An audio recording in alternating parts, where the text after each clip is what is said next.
Hi friends, I am KB Gupta on KB Gupta Live. Friends, क्या कभी आप जलते हुए अंगारों पे चले हैं? आप कहेंगे ये कैसे बेतुका सवाल है, कोई भी समझदार आदमी जलते हुए अंगारों पे क्यों चलेगा?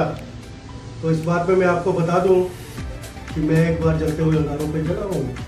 तो आप पूछेंगे कब, क्यों और कैसे? थोड़ा पेशेंस रखिए, बताता हूँ। इससे पहले कि मैं अपनी कहानी आपको सुनाऊं, मैं आपसे एक सवाल पूछना चाहता हूँ। क्या आपने किसी और को अंगारों पे चलते हुए देखा है? जाहिर सी बात है, आप में से कुछ ने देखा होगा और आपने में से किसी ने नहीं देखा होगा।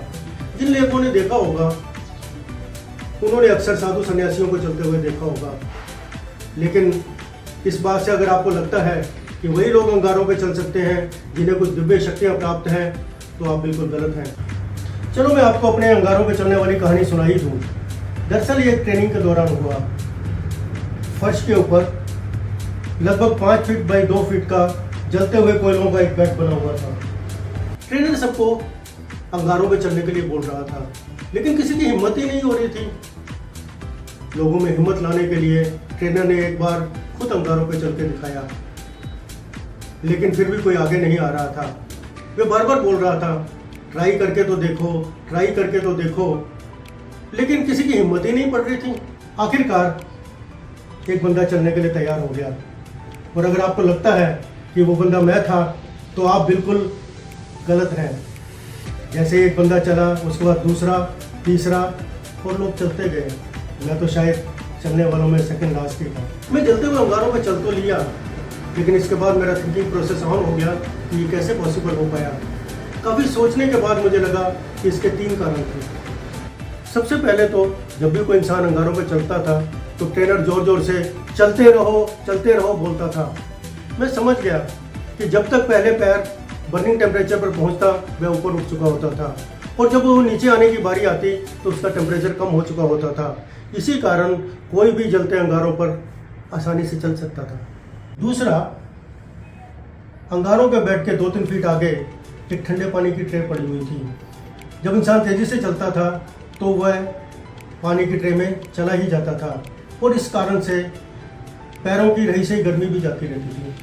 तीसरा और सबसे इम्पोर्टेंट कारण था कि हमारे पास एक ट्रेनर था, और उसने सपोजिटली इम्पॉसिबल काम हम सबसे करवा ही लिया।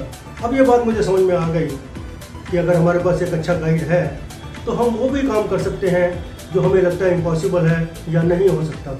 इसलिए जब मैं किसी को बताता हूँ कि आप बिना क्वालिफिकेशन, फंड्स और एक्सपीरियंस के एक सक्सेसफुल एंटरप्रेन्योर बन सकते हैं, तो किसी को विश्वास नहीं होता। लेकिन जब मैं उन्हें बताता हूँ कि कैसे एक वड़ा पाव वाला 5,000 रुपये की इन्वेस्टमेंट करके 3 लाख रुपये महीना कमा रहा है, या एक रोड साइड टेलर आज एक सेलिब्रिटी डिज़ाइनर बन गया है, तो उन्हें थोड़ा थोड़ा विश्वास होने लगता है। यदि आप अपना कोई काम धंधा करना चाहते हैं और आपके पास पैसा, एक्सपीरियंस और क्वालिफिकेशंस नहीं है, तो आप मेरे पास आइए।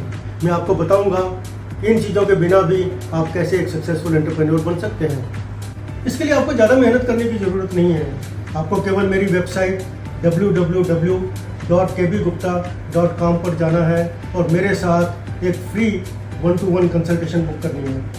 तो क्या आप तैयार हैं? मैं तो आपसे बातचीत करने के लिए रेडी हूँ। तो देर किस बात की, जल्दी से मेरी वेबसाइट पर जाइए और मेरे साथ एक फ्री 1-to-1 कंसल्टेशन बुक कर लीजिए। कहीं ऐसा ना हो कि कोई दूसरा इस मौके का फ़ायदा उठा ले। Wish you all the best for your entrepreneurial journey.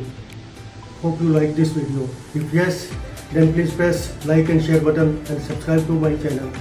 Don't forget to press bell icon to know about my upcoming videos. Thank you.